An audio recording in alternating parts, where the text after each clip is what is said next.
Michael wiped his hands on an old rag and stared at his phone. The text from his sister Linda glowed on the screen. "Don't you dare cancel on Rachel.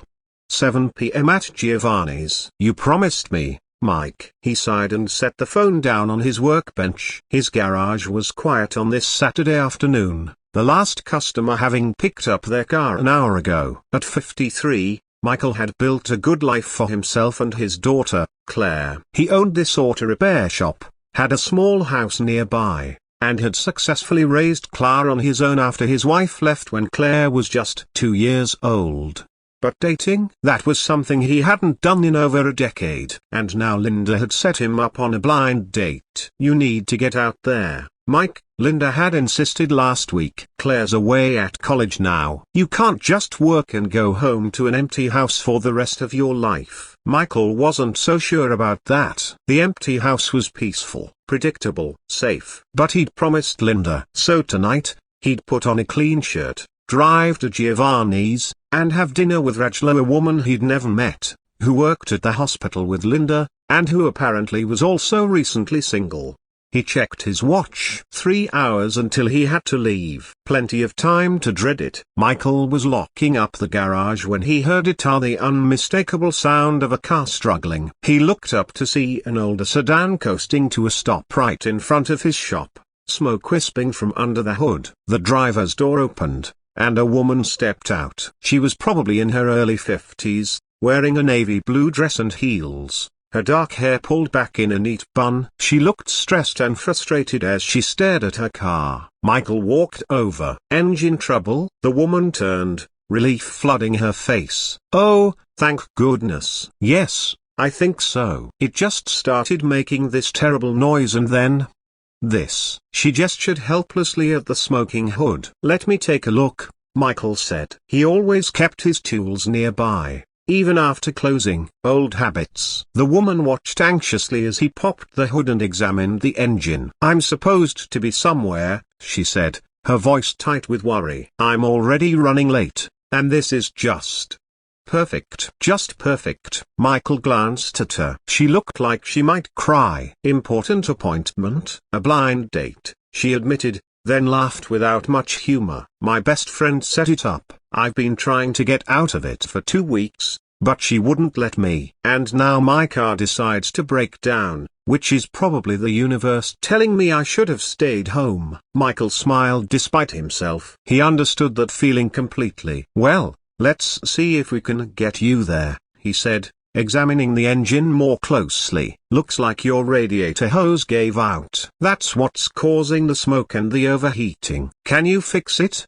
she asked hopefully. "I can," Michael said, "but it'll take about 30 minutes. I'll need to get a part from inside." The woman checked her phone and bit her lip. "I'm supposed to be there in 45 minutes. It's across town." "Tell you what," Michael said, making a decision that surprised himself. "Let me fix this, and I'll drive fast. You might be a few minutes late, but you'll make it." "You'd do that?" She looked at him with genuine surprise. "But you're closed." "I'm sure you have somewhere to be." Michael thought about his own blind date, about how he'd been looking for any excuse to cancel. "Nothing that can't wait a few minutes," he said. "Come on, let's get your car fixed." He worked quickly, his hands moving with the practiced efficiency of 3 decades in auto repair. The woman watched from the doorway of the garage, her arms wrapped around herself in the cooling evening air. "I'm Rachel, by the way," she said. "I should have introduced myself earlier. I'm just so frazzled." Michael's hands froze for just a second. Rachel. It was a common name. Couldn't be the same Rachel. "Michael," he said, continuing to work. "Nice to meet you. Do you own this shop?" Rachel asked, looking around. "I do. 20 years now. Bought it when my daughter was small." "You have a daughter?" "Claire. She's 19, away at college." Michael tightened the last connection. "What about you?" "A son, Daniel. He's 21, just graduated." "He's the reason I moved to this town 3 months ago, actually. He got a job here, and after my divorce, I thought, fresh start. You know?" Michael nodded, finishing up the repair. 3 months ago. That's when Linda had started talking about Rachel, the new nurse at the hospital. "There," he said, closing the hood. That should do it. Let me start it up and make sure everything's running right. The engine turned over smoothly. No more smoke, no more noise. Rachel clapped her hands together in relief. "You're a miracle worker," she said. "Thank you so much." "What do I owe you?" "Nothing," Michael said,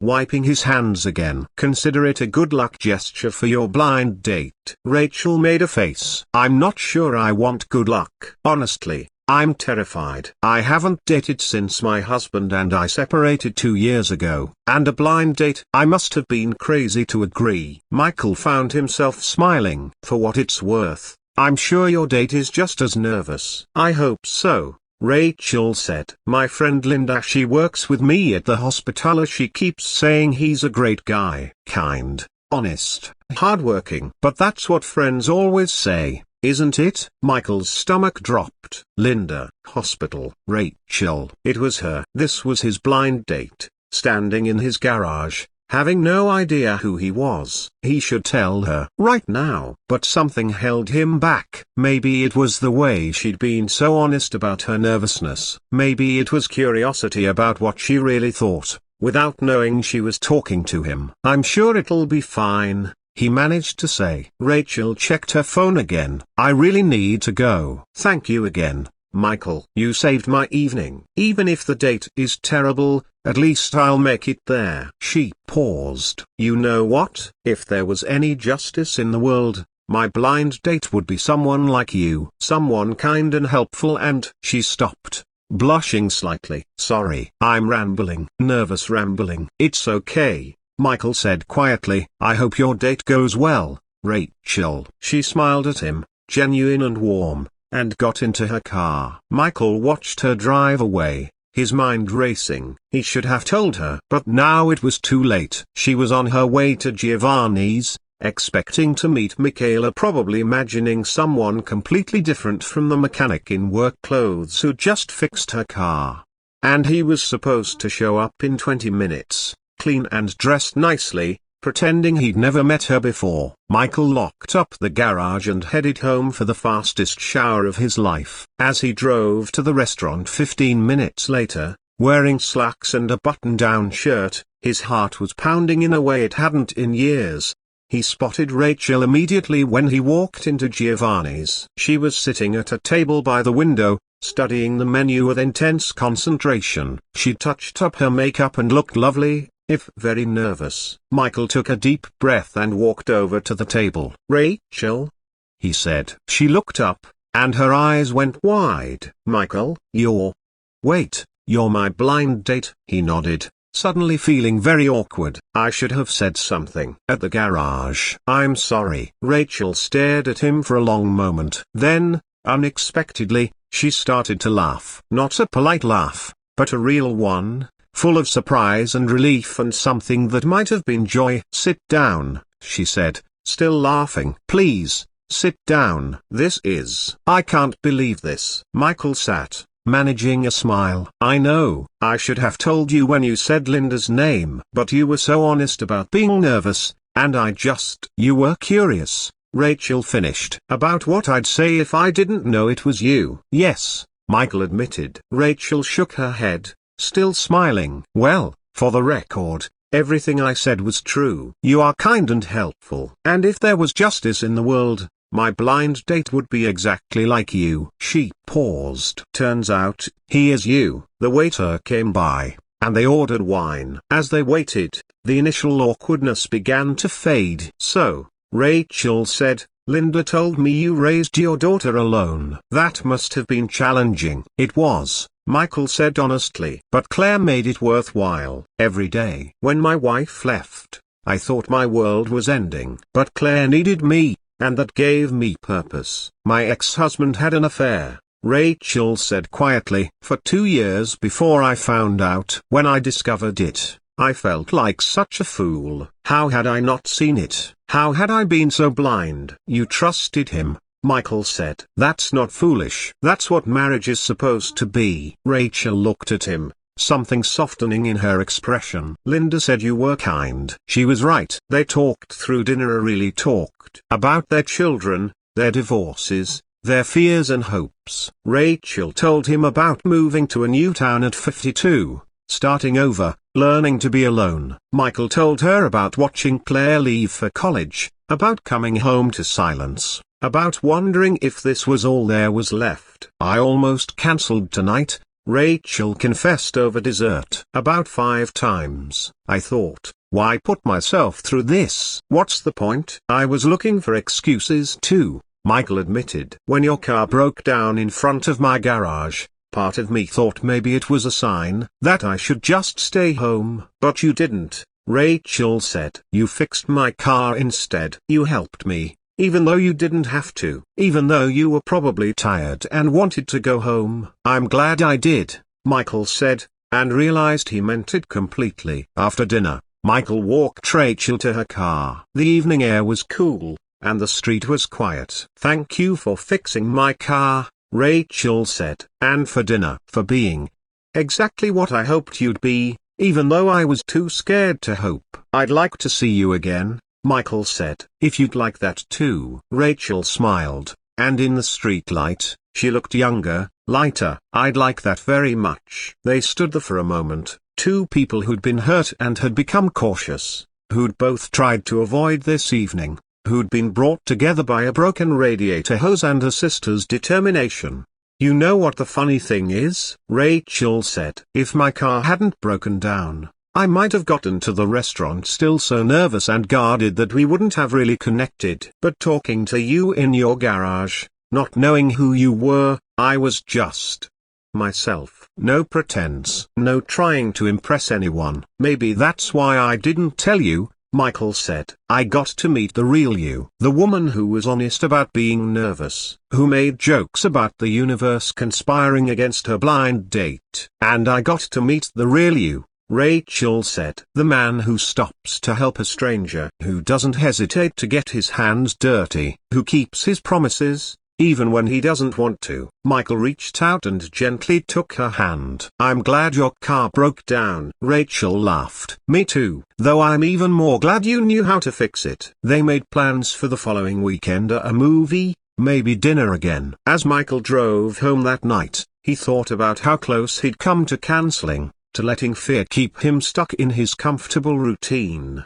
But Rachel's car had broken down right in front of his garage, and he'd stopped to help, the way he always did, the way his father had taught him to do. One small act of kindness, not knowing it was for the woman he was supposed to meet anyway. The next week, Michael called Linda. "Thank you," he said simply. "So it went well?" Linda sounded delighted. "It went very well, though there's something you should know about how it started." He told her the whole story. Linda laughed so hard she had to put the phone down. "Only you, Mike," she said when she could speak again. "Only you would fix your date's car without knowing it was your date." "I almost didn't go," Michael admitted. "I was looking for any excuse." "But you did go," Linda said. "Because you're a good man who keeps his promises. That's why I knew you and Rachel would be perfect together." Over the following months, Michael and Rachel's relationship grew slowly, carefully. They'd both been hurt, both been cautious. But there was something easy between them, something comfortable. Rachel met Claire when she came home for Thanksgiving. Claire whispered to her father later, "I like her, Dad. She makes you smile the way you used to."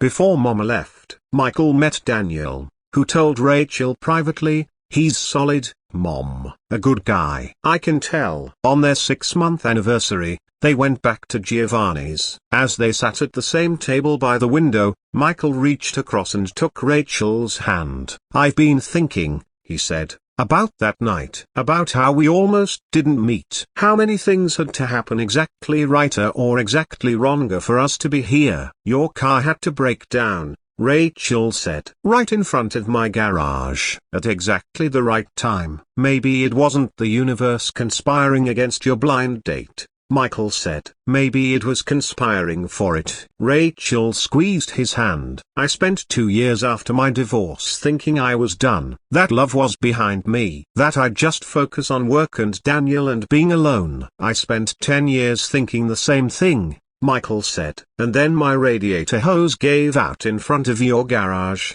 Rachel said. smiling. "Best car trouble I ever had." They laughed together, these two people who'd found each other through kindness and broken machinery and a sister's stubborn belief that they belonged together. Later, as Michael walked Rachel to her car, the same car he'd fixed that evening 6 months ago, she turned to him. "You know what I think about sometimes?" she said. "What would have happened if you'd told me who you were right away in the garage? What do you think would have happened?" "I think I would have panicked," Rachel said honestly. "I would have been so embarrassed and flustered that I might have made up an excuse not to come to dinner. I wasn't ready to be vulnerable yet." "But you were vulnerable," Michael said. "With a stranger you thought you'd never see again. You told me the truth. And you showed me kindness," Rachel said, "without expecting anything in return. That's what made me brave enough to show up here, to give this a real chance." She kissed him then, soft and sweet, in the parking lot of Giovanni's, and Michael thought about all the years he'd spent alone, thinking that chapter of his life was closed.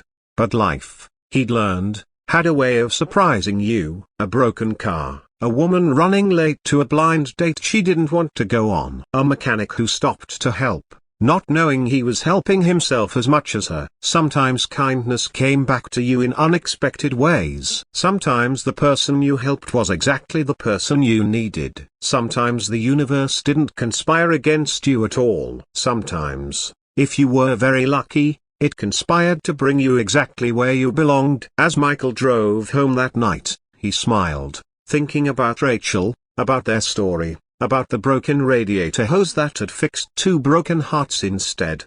It was, he thought, the best repair job he'd ever done.